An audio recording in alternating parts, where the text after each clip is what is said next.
Welcome back. A live look at the Capitol Dome right between us this morning. There is a new vote to potentially end the partial government shutdown expected as early as this week. The Senate's due to vote on a reconciliation bill that would restore funding to agencies like ICE and Border Patrol, and that would begin the process of ending what's now become the longest shutdown ever for parts of the Department of Homeland Security. CBS News congressional reporter Taurean Small is there on Capitol Hill and could join us with the latest. Taurean, good Monday morning to you. Where do these talks stand?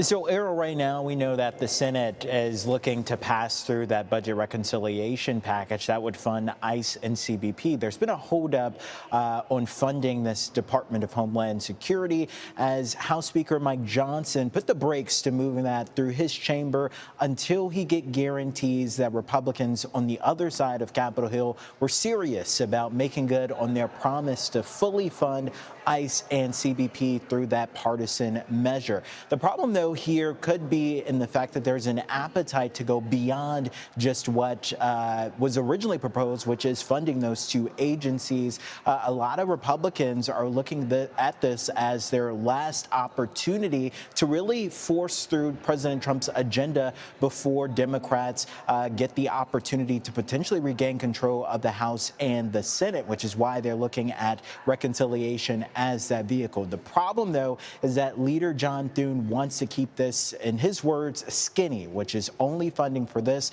so he can move it expeditiously. But that could face backlash from people across the chambers, especially those hardline Republicans.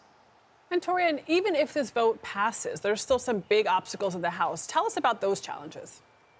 Yeah, I mean, right before the recess, the 2-week recess, we saw hardline Republicans in the House Freedom Caucus come out and saying they absolutely would not be voting to pass that DHS funding bill because they want to see assurances that ICE and CBP would be beefed up. And as the negotiations continue, it's looking like they want to fund ICE and CBP for the next 3 years, not just a one-year budget proposal or budget spending that was initially proposed as part of this deal between both chambers. That would also be one that Republicans that were hardline before would want to see expanded even further if they could fund it beyond that. That's on top of the funding that was included in the One Big Beautiful Bill for ICE operations. The sentiment among Democrats would be potentially to change their minds on voting for the DHS spending bill. With the very narrow majority that Republicans have, any defections within their own party and then potentially no support from Democrats would mean